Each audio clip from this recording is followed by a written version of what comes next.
Hello, welcome to Talks at Brickstone, your one-stop podcast for research, insights, and interviews on thought leadership issues relating to Africa's infrastructure, built environment, and natural environment. I'm your host, Femi Awofala.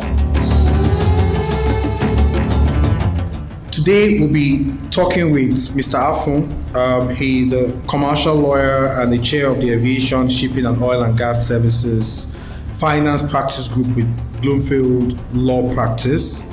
We'll basically be looking at the issues related to ship acquisition in Nigeria. We'll also focus on issues related to key commercial considerations for you to acquire a ship or any large-scale maritime vessel.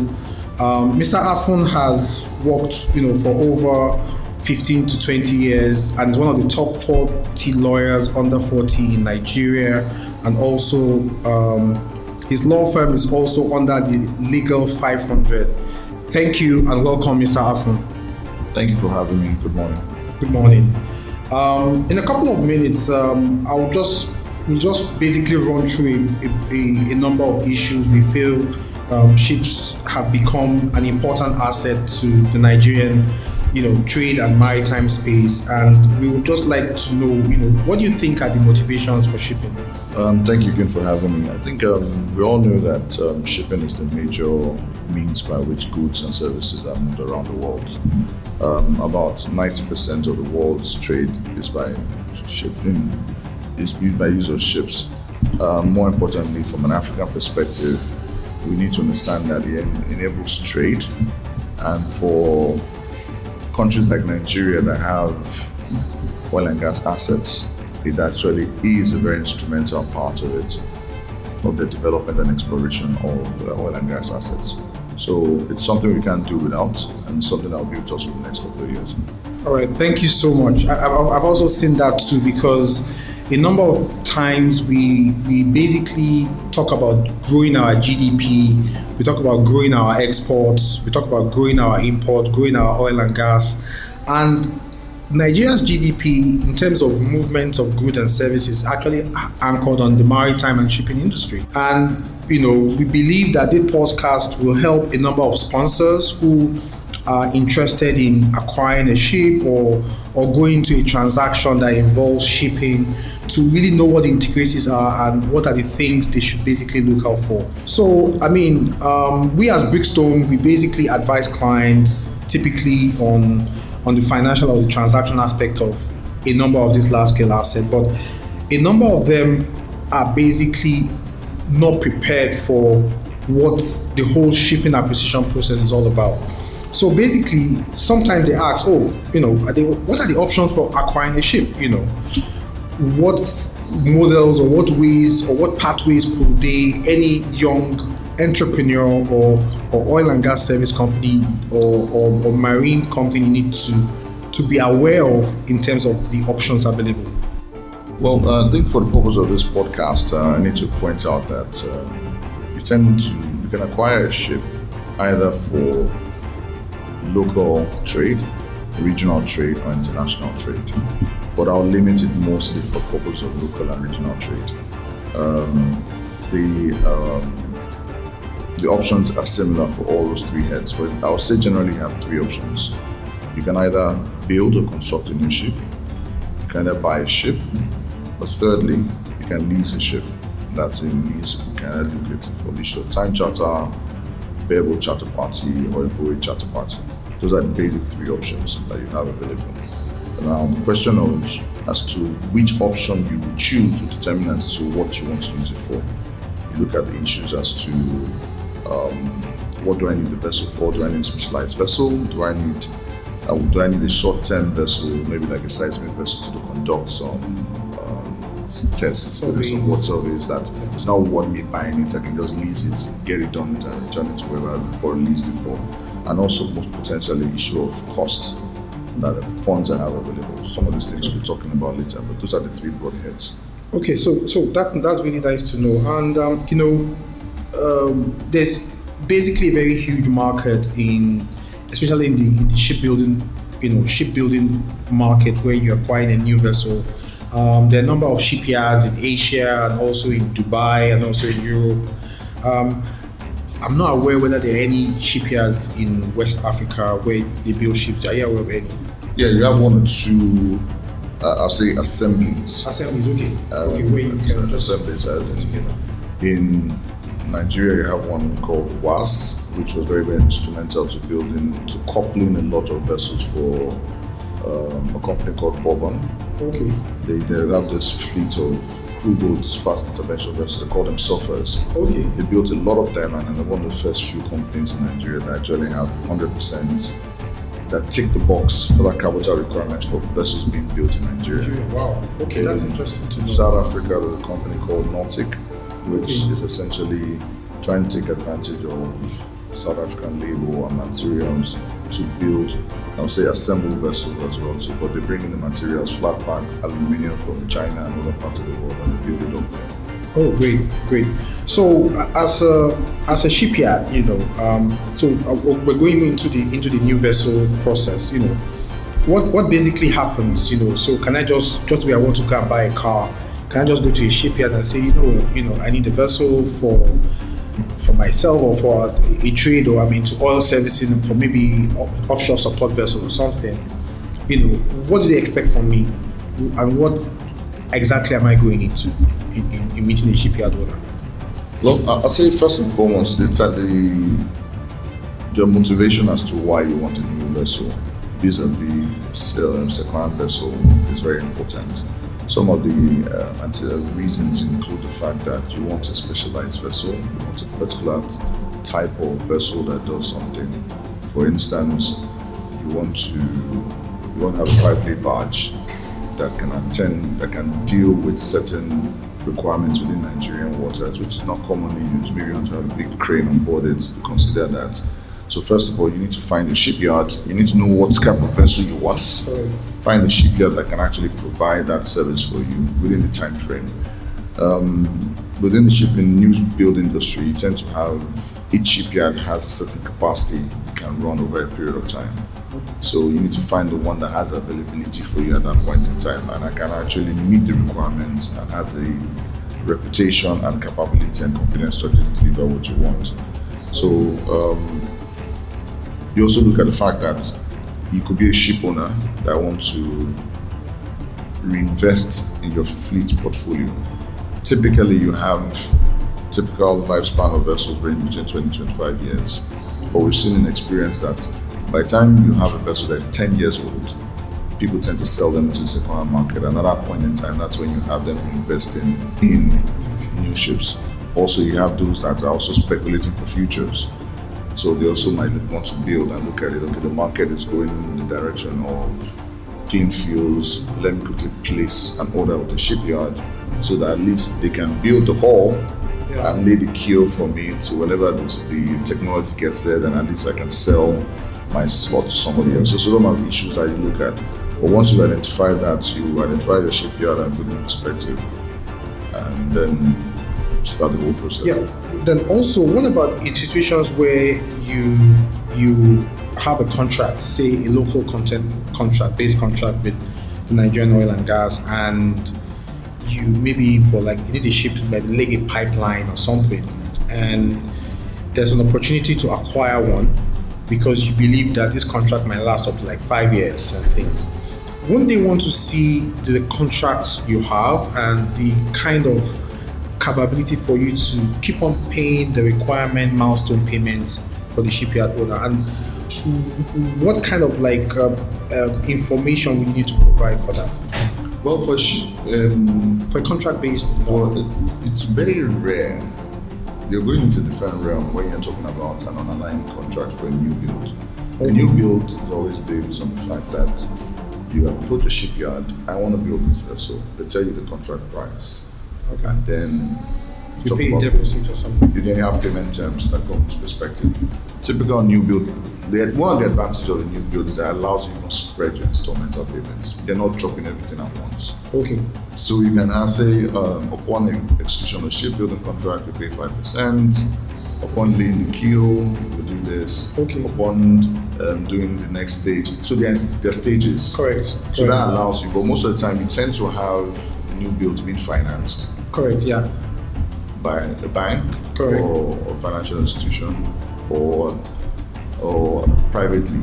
So you'd have determined what your price is, and then you go to enter into the contract, and the contract sets out, as we'll discuss later on, all the requirements you need to have in place. So it's very rare to have a situation whereby a shipyard would want to finance the building of a contract for your vessel for you. Okay. But having said that, most shipyards now, because of the downturn in the market, have semi-built vessels already that you can just buy into. So just buy into it. You still find the whole works for you. Yeah. And then they finish up some things for you. Okay. And also then you have some shipyards, when they do that, they may consider having a financing package along with it, because you tend to have all these export credit agencies. Correct. So like the Dutch that does law work with Damen. Correct. They actually finance that. Like Nautic that I mentioned, South African ECIC also supports them, and a couple of other European export credit agencies that supports shipbuilding. That's really good to know. That's really, really good to know. So so basically with a new ship itself, contracts will be executed. There will be payment milestones agreed and things. Now, when the issue is now with an existing vessel, so maybe it's 10 years old or 5, is there any difference in the commercials at that point? For second-hand vessels, they are different kettle of fish totally, in the sense that one of the attractions of buying a second-hand vessel, like I mentioned earlier on, is that when you want to acquire a vessel, you need to determine what you want it for.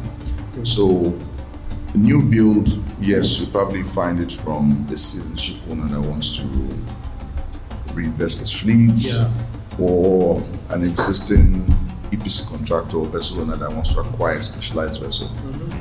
That way, he's willing to wait the time to have it developed, because he knows he wants to use it for something and knows what the purpose is for. For second-hand vessel acquisition, the fact that I can get the vessel within a couple of weeks or months is an attraction. That's fast delivery time. There's certain vessels that it's also an advantage that the vessel is tried and tested. Don't forget that these are all machineries. So if you have a new build, you still have to do sea trial and develop. People are hesitant, is it capable of this? But with an older vessel, it's already been flogged, it's working at this. Correct. So in Nigeria right now, there are certain vessels that in the oil and gas industry, the oil companies are willing to wait for and line up, because they know she's tried and tested. That's an advantage of it. So you take that into consideration when you're acquiring a new vessel, a second-hand vessel. And when you're acquiring a second-hand vessel, it's important to ask yourself certain factors. Do I have the money? Is it readily available? It's not readily available. It's being financed. You need to carry along the financiers for issues that we'll be talking about in the next few. Okay then. Thank you so much. Now,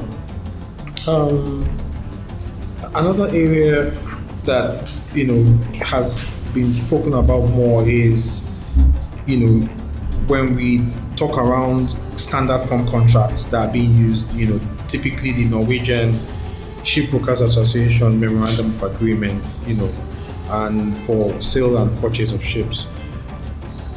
For us, for a sponsor in itself, when he enters this kind of agreement, what exactly is he going into? What is he putting himself into exactly? So maybe you can provide more enlightenment on that. Well, like you said, shipping contracts of acquisition of sale and second-hand vessels could be oral, but they're mostly written. Okay. So that's when issues of standard form contracts came into place. So the Norwegian Shipbrokers Association Memorandum of Association for sale and purchase of vessels is the most widely used one. It's been around. Various versions have come into place. I think last version 1993, and then you have the 2012 version. 1993 version is still very, very popular, though in practice it's a standard form contract. you look at it, you can add and take away certain things. But it's such a detailed contract that is used, it provides detailed characteristics, talks about things like, gives you provision for the name of the seller, the buyer, the vessel name, provide the name of the vessel, the classification society, its year of build, its place of registration, all the information you need to have in place. Okay. He also talks about issues as to what the purchase price is. Is there going to be a deposit or no deposit? Okay. There's going to be a deposit, it's going to be in a joint interest account. If deposit is paid and you don't pay the balance, the deposit is waived. Little factors like that, buyer's obligations, seller's obligations, as well as documents that will transfer title to you. Yeah, it's important that I state that whilst you have the Norwegian sale form, yeah, you also have other sale forms. Okay. But it's important to note that the MOA, which is what we call Memorandum of Agreement, yeah, is the document upon which title will pass through, but it's not the instrument upon which ownership transfers. Can you explain I'll take that again. I said it's important to note that although ownership of a vessel will be transferred pursuant to an MOA, it will not be transferred, the vessel will not be transferred by an MOA, because the title document for that vessel will be in form of a bill of sale. Okay. So the MOA is just a contract that states all the requirements as for the transfer and sits for the sale and purchase. But what you say, the title document really is still the bill of sale. Mm-hmm. So I can have a contract to, yeah, it's a bit different though, but I think that's still the point I was trying to pass it on. So the sale form is there, and you have other ones like the Japanese one, which is very common among it's called the Nippon 1999. It's very common among Japanese sellers. Okay.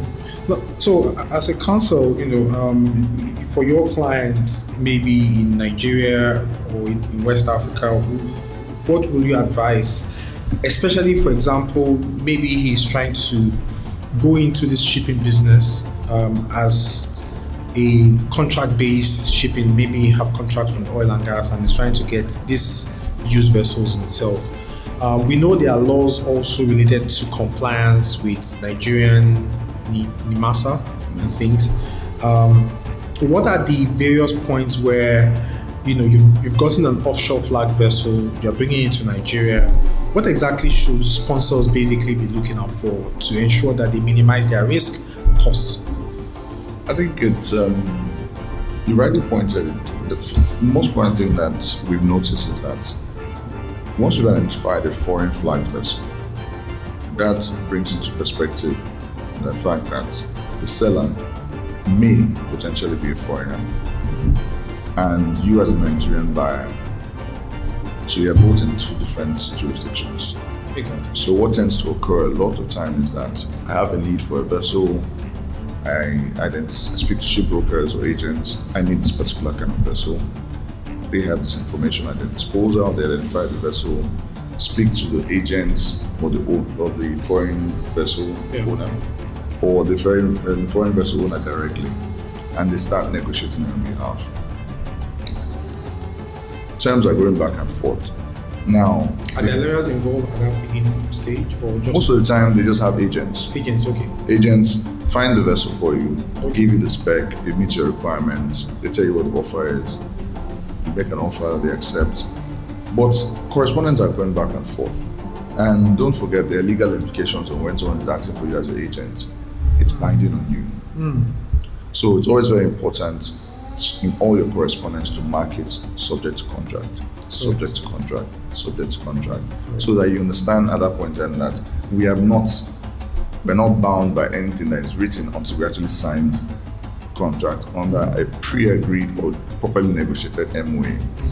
Now, once you have your terms in place, it's always good to get a very good lawyer in place or a practitioner to assist you. No matter how many times you bought a vessel, practices change.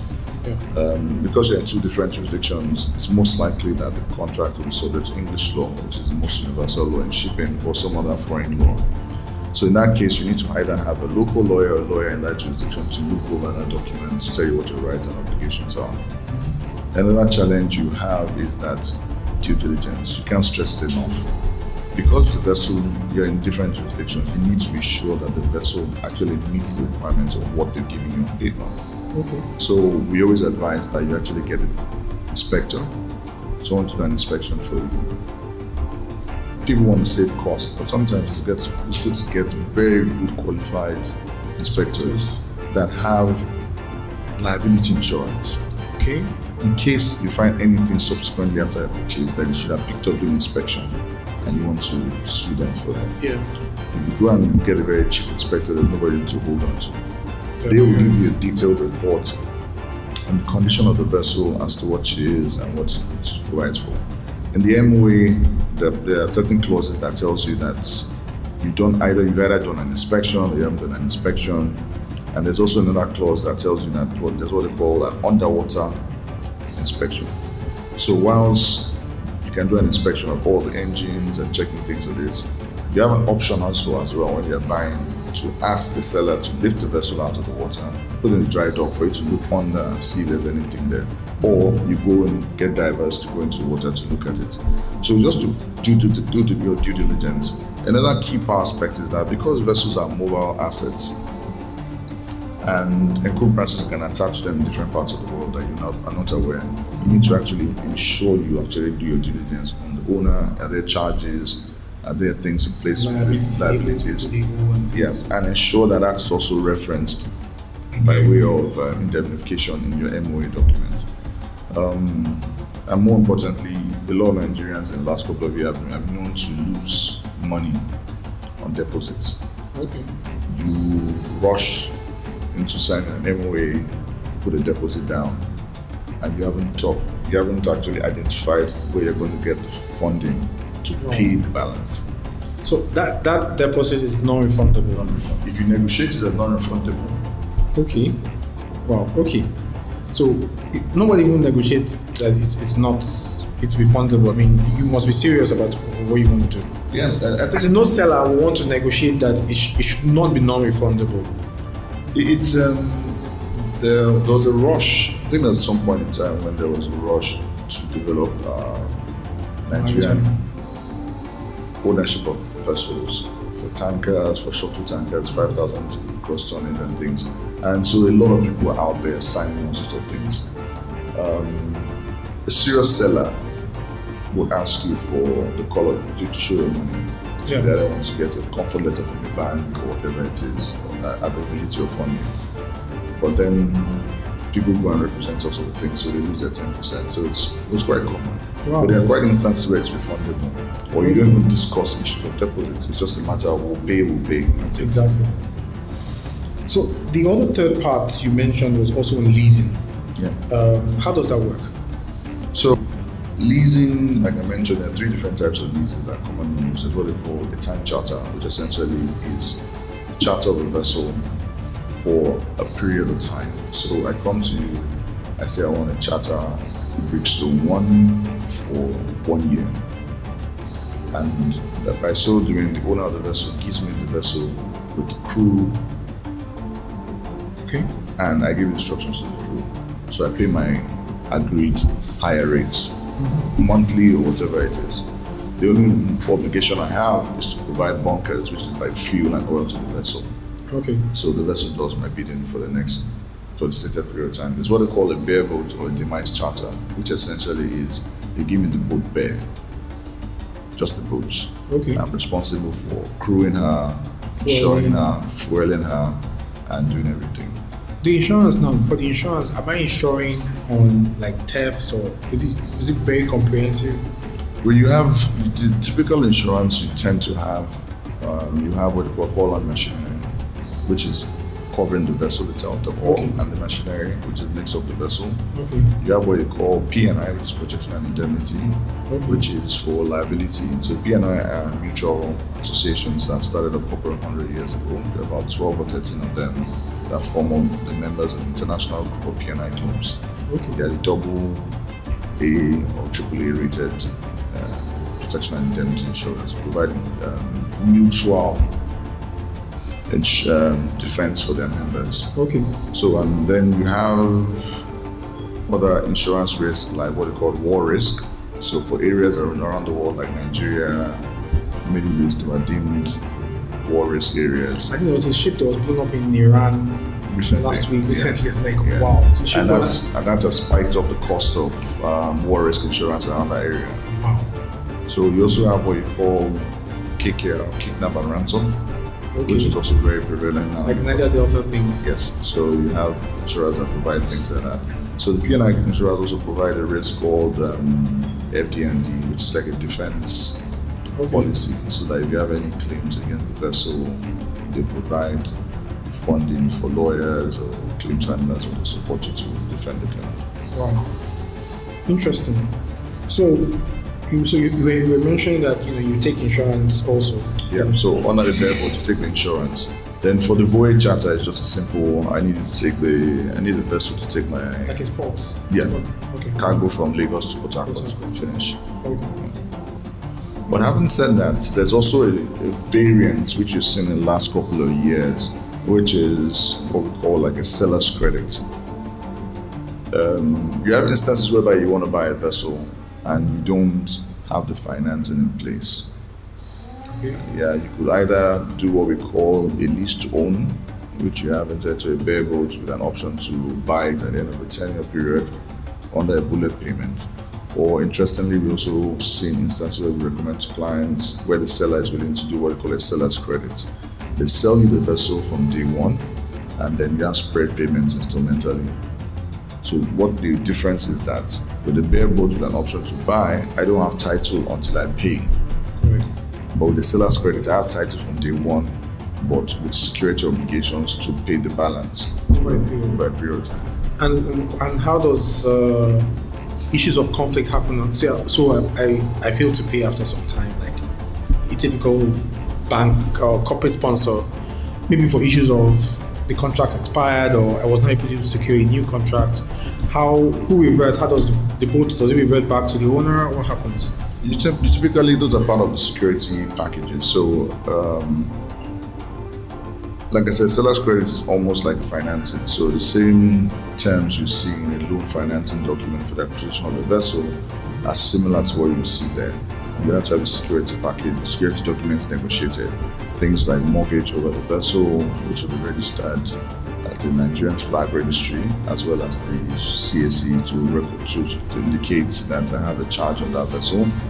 There's what you also tend to have a contract assignment, which is an assignment of the insurance, because you need to remember that you have hull and machinery. The vessel actually becomes the total loss. Instead of paying you the insurance payout, they'll pay it to the person that you actually sold the vessel to you. Oh wow! So you can also take, so you have that kind of insurance in place. You have kind of an assignment of the underlying contract with the IOC. Correct. Or the charterer, so that you can step into their shoes, depending on what happens. Each case, because certain underlying contracts have local content requirements that if you're a foreign lender, you can't step in and to affect the. Correct. So you have a lot of opportunity, securities to put in place to actually ensure that you can actually recoup your investment, your outstanding payment. Fantastic. Thank you so much, Mr. Afun.